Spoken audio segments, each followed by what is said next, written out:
Good morning, day 31. I'm on my way, 8:15, very late start. I had kind of a tough night. My legs never stopped really aching. I was up during the night with cramps in my legs. I know I pushed it yesterday. I was feeling great fatigue, and maybe I pushed it too hard.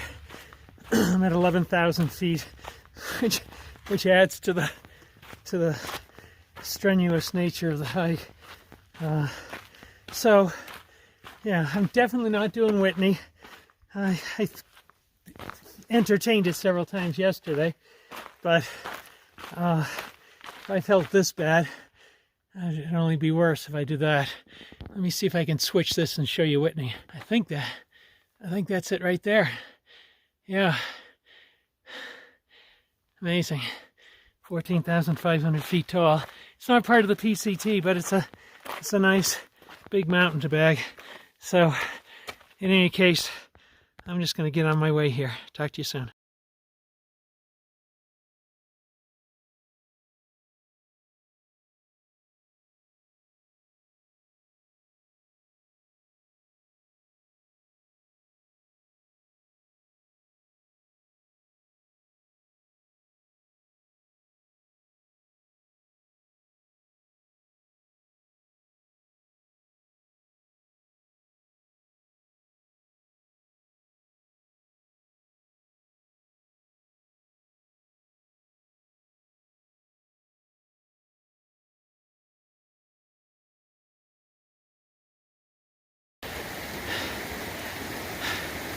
Well, I'm out of breath, but I made it across that creek.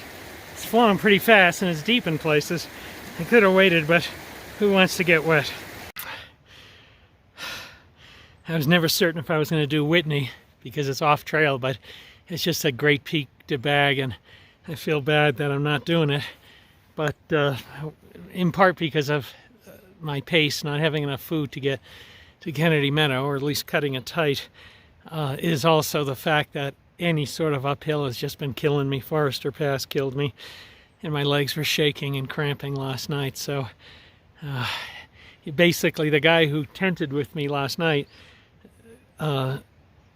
he tented in the Whitney camping area the night before. He got up at 1:30, and at 2:30 in the morning he was on the trail.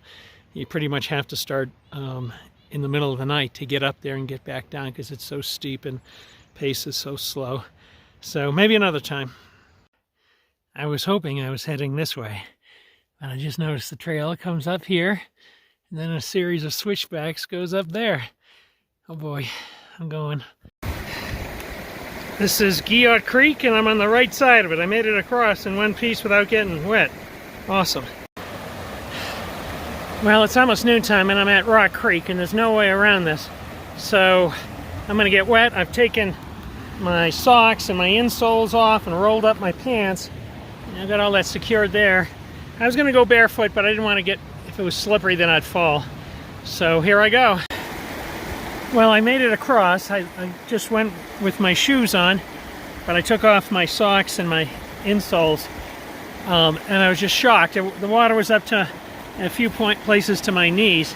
It doesn't look like it, but there are places that are much deeper, and it's faster moving. I could feel a very solid pressure against my legs pushing me downstream. So not the end of the world, but huge respect for PCT hikers who have to ford this stuff in June and July, dealing with far more snow melt than I'm seeing right here. So yeah, it was a good experience.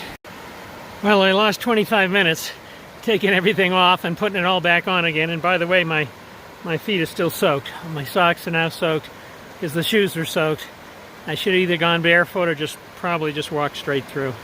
Oh well, lesson learned. That's the direction I came from. I think that might be a corner of Whitney. You can see more mountains out there, some smoke, probably from the redwood fire. It's not bad where I am. Coming around, and I'm pretty much at the ridge line of this mess of boulders, and I'm heading to Chicken Spring Lake, which is like 3.9 miles. Can't wait, I'm so exhausted.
5 o'clock at night, finally coming down from this horrible rock and sand fest and going to Chicken Spring Lake. Believe it or not, I'm still half a mile away from it, so that must mean they're going to send me in a million directions. Kind of par for the course.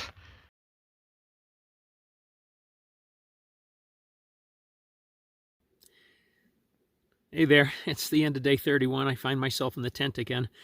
I tried to remind myself to do a wrap-up while I was standing outside. I got inside, I'm barefoot now, and it's like a sand pit outside, so I just don't want to go outside again. But in any case, I did about 17 miles or so today, so pretty good. And the terrain was, there was a fair number of climbs, but the trail itself was very rocky. And it caused me to be really careful having to go through it because it was just full of fist size up to head size rocks sitting all over the trail, which I could easily twist an ankle or fall on my ribs like I did 2 years ago. In addition to that, there's some big weather coming in, so I have some real decisions, hard decisions to make in the next probably 12 hours. I'll make it tomorrow morning. I can do like an escape route here tomorrow morning to get to Lone Pine, and that's my weather. You heard little dingy.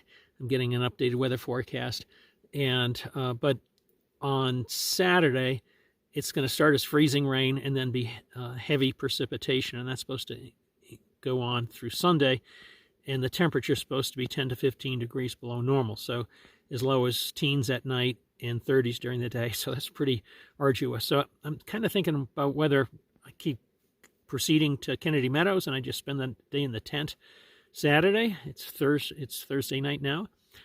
Or do I get off trail, go to Lone Peak, try and find like a hostel or a hotel and ride it out. So I'll be making those decisions tomorrow morning. I'm trying to get more weather and sorting out what to do. I'll give you an update in the morning. Talk to you soon.